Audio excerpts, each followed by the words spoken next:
효소는 몸에서 일어나는 모든 화학적 작용에 꼭 필요한 성분입니다. 따라서 효소가 없는 생명은 생각할 수 없습니다. 효소는 살아있는 세포에서 만들어지지만 세포와는 별개로 작용하면서 체내 모든 생화학 작용에 촉매 역할을 하는 특별한 단백질로 모든 살아있는 동물과 식물의 세포에 존재합니다. 효소는 체내 모든 화학작용, 세포와 조직, 체액과 기관의 정상적인 활동에 꼭 필요합니다. 효소가 없는 상태에서는 비타민, 미네랄, 호르몬, 섭취하는 음식 모두가 무용지물이 됩니다. 예를 들어 체내 효소가 고갈된 상태에서는 비타민을 섭취하더라도 아무 쓸모가 없게 됩니다. 그 때문에 효소가 없는 생명은 생각할 수 없습니다. 효소에는 대사효소, 소화효소, 식물효소가 있습니다.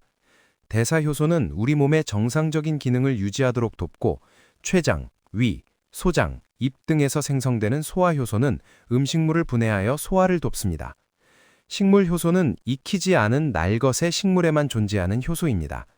식물효소는 음식을 제대로 소화하는 데 꼭 필요합니다.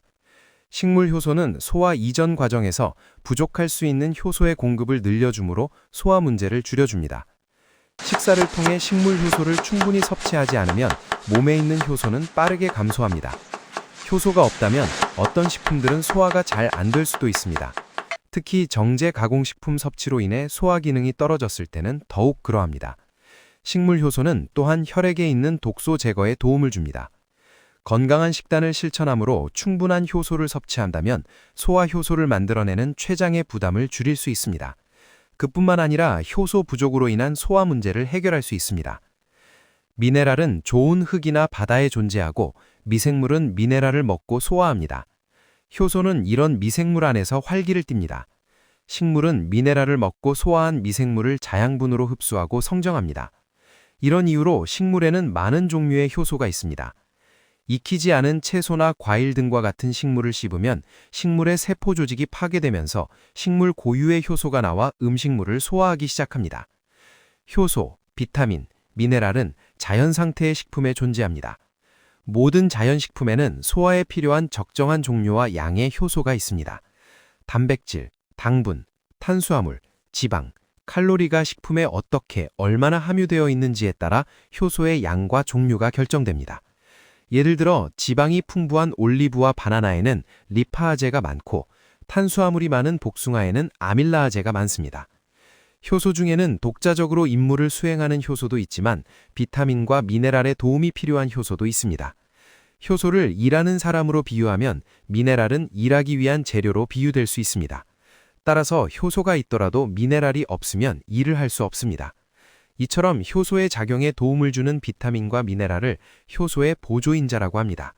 만약 효소의 보조인자가 세포 내에 없다면 세포는 아무것도 하지 못하고 비활성 상태로 있게 됩니다. 그래서 효소, 비타민, 미네랄이 모두 함유된 자연식품을 섭취하는 것이 중요합니다. 식물 효소 그룹은 다음과 같습니다. 프로테아제는 단백질을 아미노산으로 분해하고 아밀라아제는 다당류를 이당류로 분해하며 리파아제는 중성지방을 지방산과 글리세롤로 분해합니다. 셀룰라아제는 섬유질에 있는 특정 탄수화물 결합을 소화합니다. 특히 셀룰라아제가 중요한 이유는 체내에서 만들 수 없기 때문입니다. 섬유질을 소화하기 위해서는 생야채와 생과일, 통곡과 견과류 등을 충분히 씹어 식물 내에 셀룰라아제가 분비되도록 해야 합니다. 모든 효소는 제한된 온도 47도C 이하에서만 작용합니다. 효소가 원활히 활동하기 위한 적정 온도는 33도에 34도씨입니다. 이 말은 효소가 체온에서 가장 왕성하게 활동한다는 것을 의미합니다. 조리, 납햇빵, 전자레인지, 통조림 제조, 60에서 80도씨의 저온 살균 과정에서 효소는 파괴됩니다. 그리고 식물 효소는 pH 3.0에서 9.0에서 작용하는데 이는 인간 위장관의 pH와 일치합니다. 여기서 중요한 것은 식물 효소는 위와 장 모두에서 작용할 수 있다는 것입니다. 반면에 동물의 췌장에서 추출한 보충제 형태의 동물 효소는 위의 산도를 견디지 못합니다. 마지막으로 낮은 온도, 중금속, 자외선은 효소의 작용을 억제합니다. 효소는 자가 중독과도 관련이 있다고 할 수 있습니다. 장 기능과 관련 있는 자가 중독은 장뿐만 아니라 체내 다른 장기와 조직에도 많은 영향을 미칩니다. 이는 만성 퇴행성 질환과 같은 많은 기능 장애를 일으킵니다. 장 운동이 느려지면 변이 장을 천천히 통과합니다.